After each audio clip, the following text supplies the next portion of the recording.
ఓం గణాధిపతయే నమః. మా ఆతిథ్యానికి స్వాగతం. మా ఆతిథ్యంలో ఉలవలతో ఇడ్లీ మరియు దోశను తయారు చేసే విధానాన్ని చూద్దాం. కావలసినవి: ఉలవలు 1 కప్పు, ఉప్పుడు బియ్యం 3 కప్పులు, మెంతులు 1 టీ స్పూను, చల్లటి నీరు 1/2 లీటరు.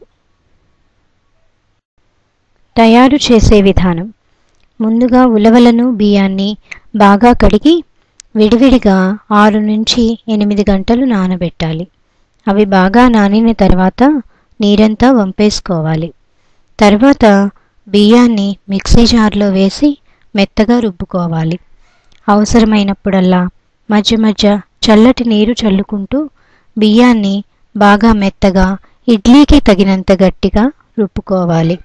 ఇలా రుబ్బిన పిండిని ఒక గిన్నెలోకి తీసుకోవాలి. ఇప్పుడు నీరంతా వంపేసి ఉంచుకున్న ఉలవల్ని కూడా అదే జార్లో వేసుకుని మధ్య మధ్యలో చల్లటి నీరుతో ఉలవల్ని కూడా మెత్తగా రుబ్బుకోవాలి.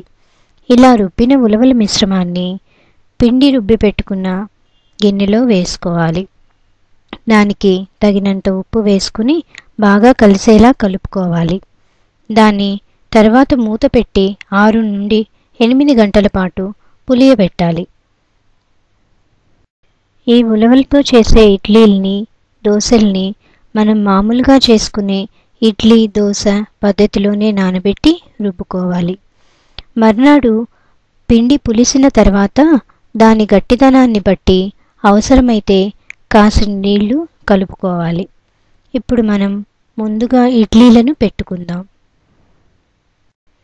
మామూలు ఇడ్లీలకు లాగానే ఇడ్లీ స్టాండులోని ప్లేట్లకి నూనె లేదా నెయ్యి రాసి ఇడ్లీ పిండిని గుంటలలో వేసుకుని ఇడ్లీలు పెట్టుకోవాలి. వీటిని 10 లేదా 12 నిమిషాల పాటు ఉడికించుకోవాలి. చిన్న స్పూను సహాయంతో ఇడ్లీని నొక్కి ఉడికిందో లేదో గమనించాలి. చిన్న కప్పులో నీళ్లు పోసి 1 స్పూను వేసుకుని పెట్టుకోవాలి. ఇడ్లీలు కాస్త చల్లారాక నీళ్ల తడి చేసుకుంటూ స్పూన్తో మెల్లిగా తీసి పళ్ళెంలో పెట్టుకోవాలి. ఇలా పళ్ళెంలో వేడివేడి ఇడ్లీని అమర్చుకుని పల్లీ పచ్చడి లేదా పొడితో తింటే చాలా బాగుంటాయి. ఇప్పుడు అదే ఇడ్లీ పిండితో దోశని పోసుకోవడం కూడా చూద్దాం.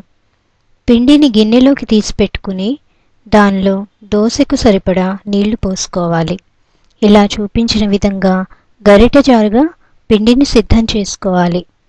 1 టీ స్పూన్ మెంతుల్ని నూనె లేకుండా దోరగా వేయించుకుని చల్లారాక మెత్తగా పొడి కొట్టుకోవాలి. ఈ మెంతి పొడిని పిండి పరిమాణాన్ని బట్టి తగినంతగా వేసుకోవాలి. ఇలా మెంతి పొడి వేయడం వల్ల పిండికి జిగురుదనం వచ్చి దోశలు బాగా వస్తాయి.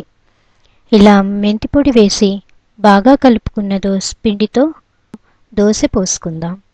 పొయ్యి వెలిగించి పెనం పెట్టి అది వేడెక్కాక 1 గరిటెడు పిండి వేసి దాన్ని దోశలా పెనం మీద పరవాలి.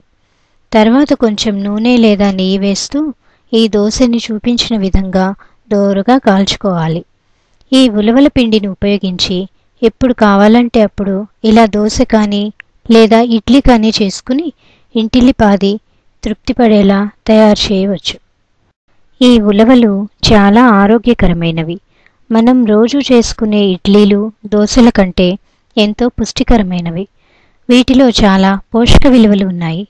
పిల్లలకు, పెద్దలకు చాలా బలాన్ని ఇచ్చే ఈ ఇడ్లీలు కానీ దోశలు కానీ మీ రోజువారీ దినచర్యలో లేదా అప్పుడప్పుడు అంటే కనీసం నెలకొకసారైనా వీటిని చేసుకుని తింటే రుచికి రుచి, ఆరోగ్యానికి ఆరోగ్యం. కాబట్టి తప్పక ప్రయత్నించండి. ధన్యవాదాలు.